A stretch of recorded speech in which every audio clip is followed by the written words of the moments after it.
भी मैं अपना प्रणाम करता हूँ, नमस्कार करता हूँ।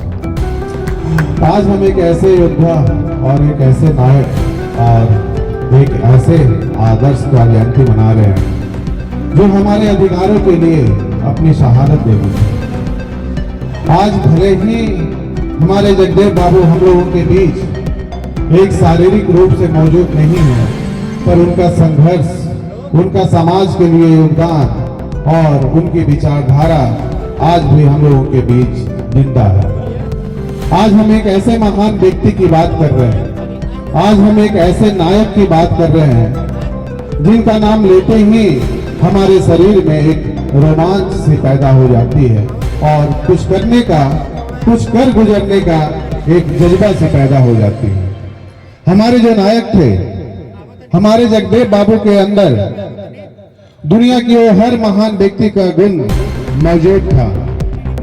चाहे वो कार्ल मार्क्स का गुण हो, चाहे वो लेनिन का गुण हो, चाहे वो भीमराव अंबेडकर का गुण हो, चाहे वो फूले का गुण हो, और साथ ही साथ देश के लिए और समाज के लिए शहादत देने वाले जैसे हौसला, भगत सिंह जैसे लोगों का हौसला और सुभाष चंद्र बोस जैसे लोगों का हौसला भी मौजूद था। आज हम एक ऐसे नायक की बात कर रहे हैं जिन्होंने, जब से उन्होंने अपना होश संभाला था, तब से उन्होंने खुद के लिए जिंदगी कभी नहीं जिया था, अपने समाज के लिए जिंदगी जिया था। आज जब भी हम उनकी विचारधारा को सुनते हैं या उनकी कहानियां को पढ़ते हैं तो हमें कर गुजरने का कुछ जज्बा सा पैदा हो जाता है। उनका विचारधारा जो 100 में 90 शोषित है, शोषितों ने ललकारा है और धन धरती और राजपाट पे 90 भाग हमारा है, ये जब पढ़ते हैं या सुनते हैं तो लगता है कि नहीं, हमारे पूर्वज में या हमारे समाज के कोई ऐसे भी वीर योद्धा थे। और जब वो अपनी पढ़ाई कर रहे थे तो सिर्फ समाज के लिए, अपने 90% शोषित लोगों के लिए अपनी जिंदगी को दांव पे लगा के अपने समाज के लिए राजनीति करने के लिए आए। ऐसा नहीं था कि वो विद्वान नहीं थे, ऐसा नहीं था कि उनके अंदर काबिलियत नहीं थी, ऐसा नहीं था कि वो पढ़े लिखे नहीं थे। उन्होंने बीपीएससी जैसी नौकरी को ठुकरा कर अपने समाज के लिए आए थे, क्योंकि उन्हें पता था कि अगर मुझे सत्ता में आना, अगर हमारे समाज के लोगों को अपनी हिस्सेदारी दिलानी, अगर मुझे अपने समाज के लिए लड़ना है तो हमें सत्ता में आना पड़ेगा।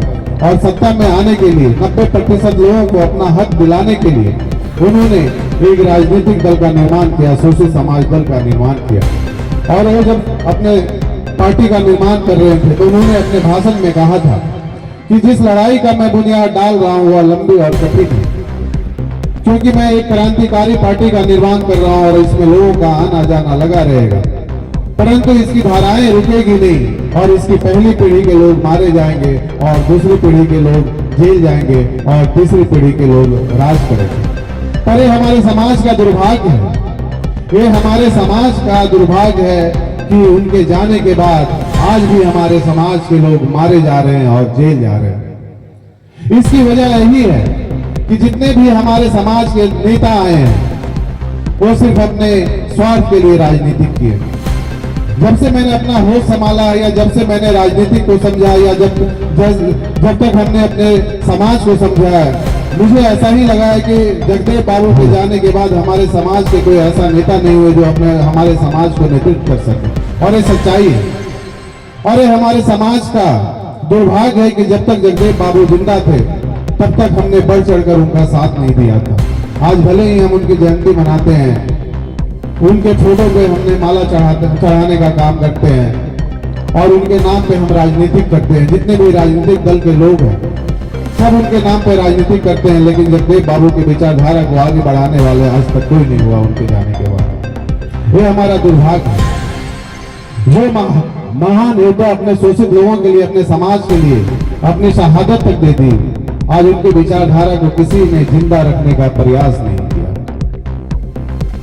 इसका मतलब यही है कि सिर्फ और सिर्फ हम खुद के लिए राजनीति करते हैं, ना कि समाज के लिए राजनीति करते हैं। और जब तक आप समाज के लिए राजनीति नहीं कीजिएगा तब तक ना तो समाज का विकास होगा, ना तो हमारा राज्य का विकास होगा। जब भी हम सब जगदेव बाबू के विचारधारा को और उनकी शहादत की कहानियां को पढ़ते हैं तो हमारे भीतर की साहस और आत्मसम्मान को जगाने का काम करती है। उनकी विचारधारा हमें बताती है कि अन्याय के खिलाफ लड़ना और अन्याय के खिलाफ खड़ा होना हमारा धर्म और हमारा कर्तव्य। और हम लोगों को ये सोचने की जरूरत है, ये सवाल पूछने की जरूरत है खुद से कि आखिर हमारा समाज आज हादसे पे क्यों चला गया। जब हम कभी कहते थे कि हम सम्राट अशोक के वंशज हैं, जिन्होंने पूरे देश ही नहीं, मगध ही नहीं, पूरे दुनिया पे अपना नेतृत्व किया, अपना शासन किया, आज उन्हीं का समाज का वंश और जगदेव बाबू का अंश एक मगध पर भी अपना शासन नहीं कर रहा।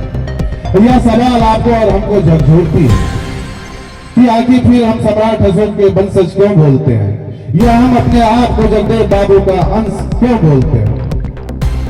या तो हम बोलना छोड़ दें या तो हम अपनी जाति को बदल दें। अगर आप बोलते हैं कि आप सम्राट अशोक के वंशज हैं, या आप बोलते हैं कि आप जगदेव बाबू के अंश हैं, तो आपको सम्राट अशोक और जगदेव बाबू जैसा बनना पड़ेगा। सिर्फ बोलने से नहीं होता।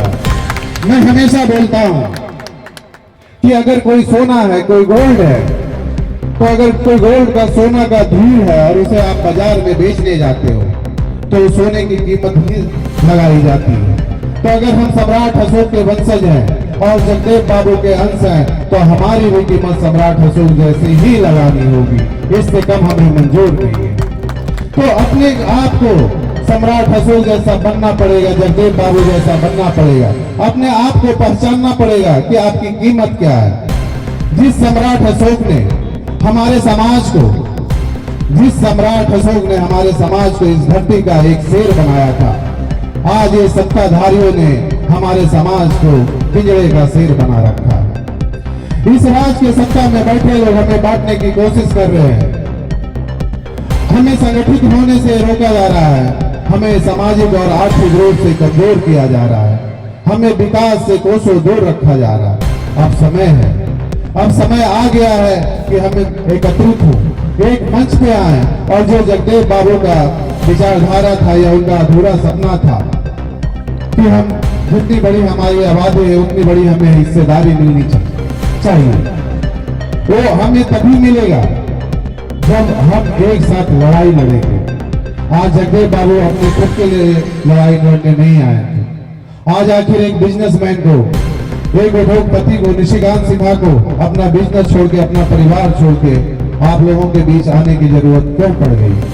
यह सोचने की बात है, यह सोचने की बात यही है कि आज जगदेव बाबू के बाद मैं वही बोलता हूं कि हमारे समाज के कोई ऐसा नेता नहीं हुए हैं कि अपने समाज को नेतृत्व कर सके। इसलिए आज हमारा समाज हादसे पे चला गया। लेकिन जरूरत है कि जब जगदेव बाबू जिंदा थे तो उनके लिए लोगों ने पहल नहीं किया, उनका साथ नहीं दिया, तो आज फिर निशिकांत सिन्हा के साथ वैसा ना हो।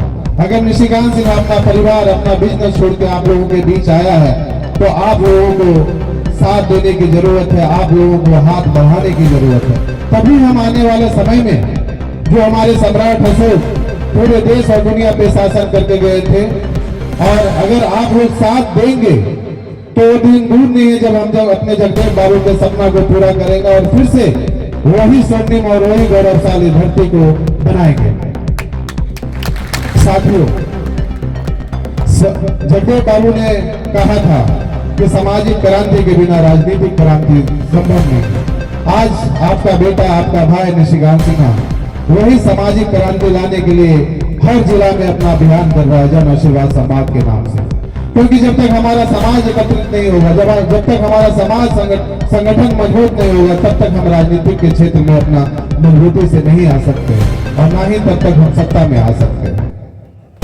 और जब जगदेव बाबू अपना राजनीतिक दल बनाए थे तो इसलिए बनाए थे ताकि 90% शोषित लोगों को उनका हक और हिस्सेदारी को हम दिला सके।